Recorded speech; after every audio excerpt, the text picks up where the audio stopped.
If y'all don't come get this goddamn Supremes tea right now, you heard me? Y'all, Mary Wilson ain't say this in the book. If she did, y'all could check me, because I don't know everything. But Mary Wilson ain't get his tea in the book. If y'all don't come get this Mary Wilson tea right now, y'all better. Okay.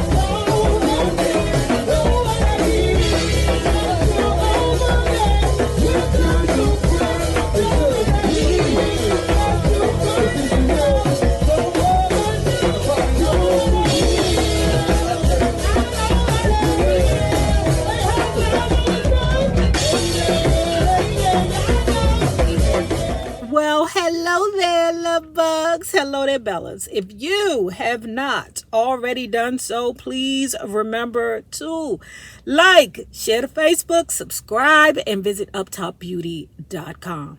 And if you are not already a part of our book club, please remember to hit the Patreon link below and or the join button here on the YouTube. And for a small monthly fee of $5, you babies, yes you, can be privy to all the shenanigans before the YouTube gets it, if the YouTube gets it. Now, let's continue talking about Call Her Miss Ross, the unauthorized biography of Diana Ross by J.R.T. I knew I'd lost BG a long time ago, Marvin Gaye told writer David Ritz in Gaye's biography, Divided Soul. Diana dazzled him, just like she would dazzle the world. She meant everything to him. Vegas, Broadway shows, movies. In my heart, I knew I could do the same, but Barry was off on his Diana trip. His head was in Hollywood, and we were all supposed to follow after him like little puppy dogs. Let the others go. Let them chase after the bright lights, not me. I was cool in Detroit. I stayed out and wasn't about to move until I got damn well ready. Marvin had bitterly resented Diana for years, feeling his own career suffered because the boss lavished time on Diana at his expense. Barry dismissed these claims as the gripes of wrath. The Supremes were still doing fairly well, having made the charts with a couple more hit records, Stoned Love and Nathan Jones. But as it turned out, Berry Gordy wouldn't have to work very hard at destroying the new Supremes. They would self-destruct. Without Barry being around, there was a lot of pressure off of us, Mary Wilson once recalled. And I guess it was easy to slip up. Also, I found that working with Jean was difficult. She had no real loyalty to the Supremes or to Motown, so that made it tough. The same Jean that when Berry Gordy called you and said, you know what, I want to replace Jean with the girl Sarita, and you was like, no, Barry, no. Is this the same Jean? Is this the same Jean that you stood up for? And I said, not now, Mary. This bitch right here ain't worth it. Is it the same Jean Terrell? New to Motown, Jean Terrell was unfamiliar with the way the company traditionally handled honest finances. She once complained Gladys Knight never got the money that she made, neither did the Supremes, nor Diana Ross, nor any of the other artists who ever worked at Motown. So don't tell me you can give me 2 pennies just because I was only making 1 at first, and that I'm supposed to be happy with it. Cindy Birdsong would leave the group to have a baby in 1972, and in doing so, she would sign away all of her future royalties to Supreme's recordings. The same big mistake Florence also made. She would be replaced by Linda Tucker Lawrence. Then Jean left. Like Florence and Cindy, she also signed away her royalties. She was replaced by Sherry Payne, a remarkable singer. By this time, without Gordy's interest in the records, royalties were no longer a matter of consideration because the songs, though they had great potential to be hits, were commercial failures. The end was in sight when Mary married Pedro Ferrara. Listen, if y'all don't come get this goddamn Supreme's tea right now, you heard me? Y'all, Mary Wilson ain't say this in the book. If she did, y'all could check me, because I don't know everything. But Mary Wilson ain't get his tea in the book. If y'all don't come get this Mary Wilson tea right now, y'all better. Okay? The end was in sight when Mary married Pedro Ferrer, a dashing, unemployed Latin. Like Ricky Ricardo? Okay, all right. Yeah, like Ricky Ricardo, because Lucille Ball, she found her old sexy Ricky Ricardo and was like, oh, I'm going to marry him. And I'm going to make him work with him so I can keep my eye on his ding-a-ling. She then decided to make him the Supreme's manager, even though he had no experience. You say what? You say what? Did Mary Wilson tell us this in the book? Did she tell us this in the book? Because I don't recall. Mary felt she had no choice. Somebody had to do it if Barry wasn't going to. Ferrer certainly wasn't shrewd enough to know how to deal with Berry Gordy and the politics of Motown. Unfortunately, he would kill off the Supremes. Okay, girl. Okay. Indeed, just as Berry Gordy predicted, the group that had been used as a launching pad for Diana Ross' ascension to superstar glory simply fizzled out after its purpose had been served. He's making a list. He's checking it twice. He's going to find out who's naughty and nice. Berry Gordy ain't fucking with you. He knows when you are sleeping. He knows when you're awake. He knows if you've been bad or good. So Mary Wilson, just let that Supreme shit go for goodness sake. And I applaud you now, girl. I applaud you. I give you an A for effort, bitch. But woo, forever. Do you really know that man like that, girl? Berry Gordy always had security guards at his side, even when he entertained guests at his home.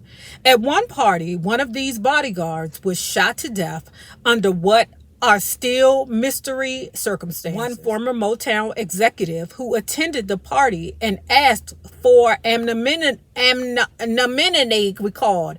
All I know is that this man was killed at the party, and I remembered being scared to death about it. The rumor was that the perpetrators were some of Barry's buddies from Detroit who were trying to prove to him that they could still get to him if they wanted to. No Los Angeles Police Department file could be found relating to this incident. According to one informed source, the security man was killed by another of Barry's guards. The surviving guard claimed that both men had been drinking and his gun went off accidentally. I don't believe that. Do y'all believe that? I don't believe that. You got to pay me to believe that. I believe that Berry Gordy is a man who, was dealing with the underworld. Okay? He thought he was untouchable. But them hitters do. Sometimes you got to prove to them that they can still be touched. Why are you hiring bodyguards that drink on duty? Kevin Costner would have never do that. Creasy Bad, Denzel Washington would have never did that. So why the hell would you hire bodyguards that would drink on the job? That makes absolutely no sense to me.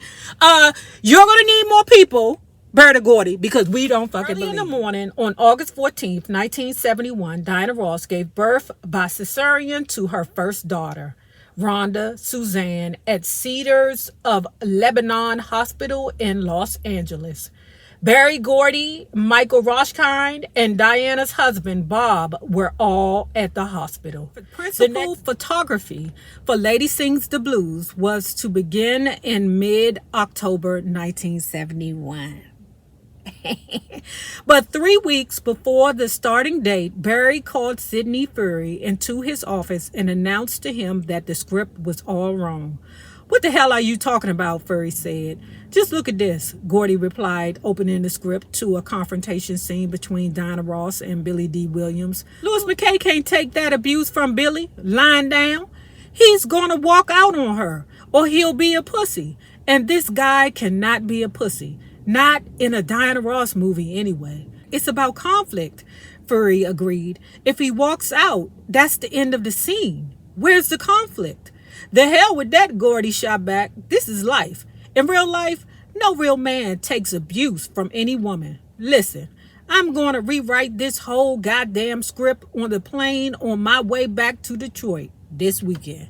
Bertie Gordy, you going to write a script? You going to write a script? How's that going to work, Bird? Gordy dismissed Furry's apprehension with a wave of his hand. Leave it to me, he said, showing him the door. When Gordy returned on Monday, he had only written that one confrontation. He announced to Weston and Furry that filming would have to be delayed until Suzanne DePass and Chris Clark, neither of whom had any prior screenwriting experiences, could rewrite the rest of it. I reminded him that this would cost us more money, Cindy Furry said, and I'll never forget his words. We'll pay everyone. Forget about the bucks. Furry, we're making a classic here. Yeah.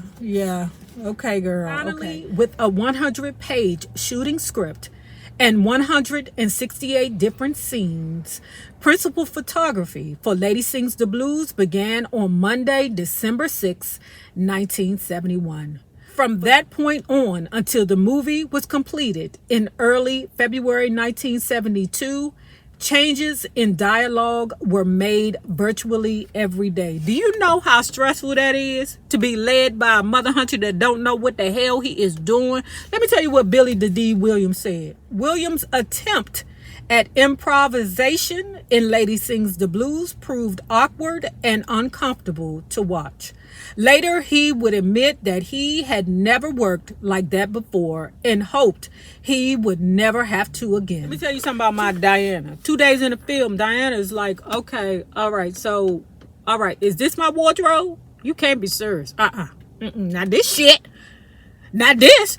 I do better than this on stage, at Las Vegas. And you want me to be in a movie starring Billie Holiday? Now, the facts of it is this. Billie Holiday's wardrobe would never equate that Bob Mackie wardrobe that Diana Ross wore in Lady Sings the Blues. She simply just didn't have the money to do it, right? She had bigger, issues going on, like her addiction, okay?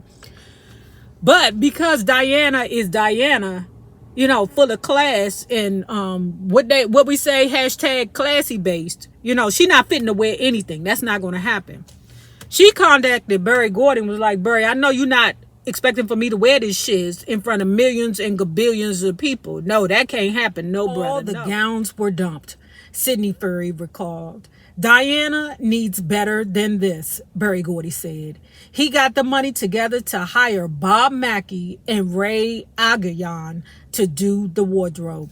What royalty. Certainly, Berry realized that any emotional ties between Diana and Billy had nothing to do with the 43 expensive gowns Ross ordered to be made for the film. She wanted to look good in her first movie, which was certainly her prerogative. Hell yeah. Let me tell you something. Them gowns were basically another character in the movie. You hear me? Because without them gowns giving the way that they did in Lady Sings the Blues, man, it would take away from the effect of the movie. To me, I know you're like, no, Nay, the movie is not about the gowns. It's about Billie Holiday. I can't say that. I cannot agree with that. The gowns were needed. Bob Mackie was needed. So what they also said was that while Diana was over there pissing a fit about the, rags that she was supposed to wear in this movie, she was over there acting a mess like a spoiled brat. Bertie Gordy had said to her, because this is what an insider says, child. I don't like the way Taraborrelli don't say who the insiders are. Okay, but insiders had said that Berry Gordy had went to her and said, look, if you act right, I'm going to get you these gowns, okay? But you got to act right, all right? We need you to do what we tell you to do without a fight. She got her gowns. and she acted right. Sometimes that's what happened with us. Sometimes you just got to take us shopping. Paramount Pictures, Frank Yabian told Barry that he would close down production as long as he continued to spend Paramount's money filming scenes that would end up on the cutting room floor.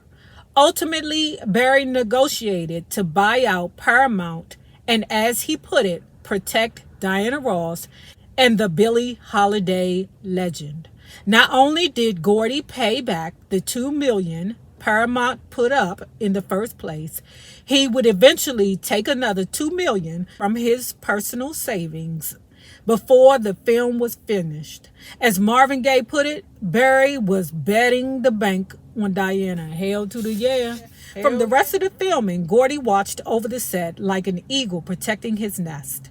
Barry's influence on the project escalated to such an extent that Sidney Furie would not start shooting even though they were rehearsed and set up until Berry Gordy arrived. Man, who is this nigga? Producer Jay Weston said Barry did interfere with the directing to the point where he was behind the camera, in front of the camera, telling Diana what to do. But when Barry gets that bit in his teeth, that no holding him back, he started editing the movie himself also. I am so surprised that this movie came out as good as it did. Barry's behavior was that of a self-made, talented, creative person, and that's not easy to come up against.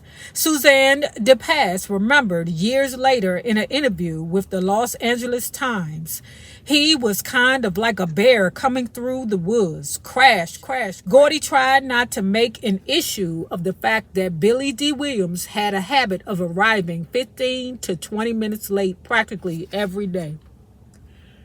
Child, Berry Gordy went to him and said, what you think, I'm made out of money? Billy's like, no, I mean, I'm an actor. I got respect for the owner of this bullshit. I respect you, Barry. He was like, well, you coming here late every day. Okay. Billy like, I mean, when I'm working, I normally, take my time. I do things. I mean, I am an actor. Gordy treated Billy D. Williams like he was just Billy. Okay. I don't care about the D or the Williams. Okay. That ninja started raising his voice at my Louis McKay. Bitch, are you crazy? Not my Louis McKay. I mean, you might can scream at her Louis McKay or their Louis McKay, but not my Louis McKay. That's good with somebody else's money, but this is costing me $29,000 a day. Diane has the starring role, and she's always here 20 minutes early, if not early. You don't see her making a grand entrance. Billy D. I always knew that Billy D was a lover and not a fighter. We could tell certain actors, that, they'd rather, woo a woman than, fight a man. We know this, right? Who do we know that will, who's a good example of somebody that will kick ass? Richard Roundtree. I think he's a kick-ass actor. But was he a football player at first? I'm not sure. But who's an actor that we know will kick ass? Not just because they got him kicking ass in the movie. Like, I would believe that Idris Elba could kick some ass. Do we think Idris Elba could kick some ass? But anyway, my damn Billy D. Williams just suckered down and cowered down and came early every day after little Berry Gordy snapped on him. Man, that nigga would have to fire me because Louis McKay, Billy D. Williams, is irreplaceable. Irreplaceable. There's no other person in the world who could have played Louis McKay. If it is, y'all let me know. There's only one Louis McKay, and it's Billy D. Williams. Billy D. tried to kiss too much, Barry said. I'd let them rehearse the scene until they got to the kissing part, and then I'd yell, okay, cut. You got the scene down. You two certainly don't need to rehearse the kiss. Her co-stars were always baffled about Barry's hold over Diana. Why do you rely on a guy so much? One person asked. Anyway, like I said, she on the set, the people asking her questions. Why the hell do you rely on Berry Gordy so much? Is he your pappy? What the hell is going on here? Diana Ross's response was, he's the only person that I can really trust, right? The people looking at her funny, like, you don't even trust your husband? Because don't forget, She's still married to Bob. Okay. Richard Pryor's role in Piano Man began as a very small one-line role in the film. It was Barry's idea to use him, recalls Sidney Furie. Pryor was so brilliant and improvised so well with Diana that his part just kept expanding. He had his problems. He drank, but he was always very, very funny. Whenever they would do like little scenes and stuff, from time to time, Richard Pryor would go to his car, open up his glove compartment, and take a drink of that brown liquor, right? You know Diana can't have all that nigga shit around her. Barry, can you get him? He be drinking too much. He getting on my nerve. Plus, his breath be smelling like hard liquor. Can you get him? Gordy told her to leave Pryor alone. At least he ain't doing drugs, he said. I mean, well, okay, you still, yeah, I mean, that's true. But at the same damn time, you want to say it's sober, right? But then it seemed like he might be one of them drunk comedians, you know. Some of them comedians, they can't get it right unless they got a little boot, boot, toot, toot. You know, dranky, wanky, stanky, anky. Okay, you know what I'm saying? Like Michael Epps. Michael Epps, I love you. I love you. But I really do think that he take a little toot before he go on stage. If he don't, he doing the marijuana. Okay, and we know I'm not assuming this because Michael, what's his name, Epps had came out and said that he have had his bouts with boogity shoogity. Gordy told her to leave Pryor alone. At least he ain't doing drugs, he said. And besides, he's really funny. He's a genius. Whatever role he takes to get there is his business, not yours. Ooh, he told you, Diana. He told you. On the day that the movie was finished, Barry discovered he owned only domestic rights. He went to Paramount that very same day and bought the foreign rights. He was fairly certain he had a blockbuster on his hands, even if Paramount was sure he didn't. At Gordy's direction, the Motown hype machine revved up immediately and did everything it could to disassociate the film's white producer and white director from the black project. First, Gordy didn't want Weston and Furie to attend the film's opening in Manhattan. He wanted all the glory for himself. I mean, that's Bird to Gordy. That's his way. I don't know why niggas surprised about that. But finally, Paramount agreed to spring for a ticket and a hotel for Sidney and me, recalled Jay Weston. Motown was doing its best to freeze us out so that Barry could claim the movie for his own. Diana became pregnant again the evening of the last day of filming. When she discovered the pregnancy a couple of months later, she was utterly dismayed. They talking about Tracy Ross, y'all. Now, if you have not already done so, please remember to like, share to Facebook, subscribe, and visit uptopbeauty.com. Now remember this, the same people that you meet on the way up will always be the same people that you meet on the way down. My naysayers, my patron loves, you babies, y'all better have a good one. Peace.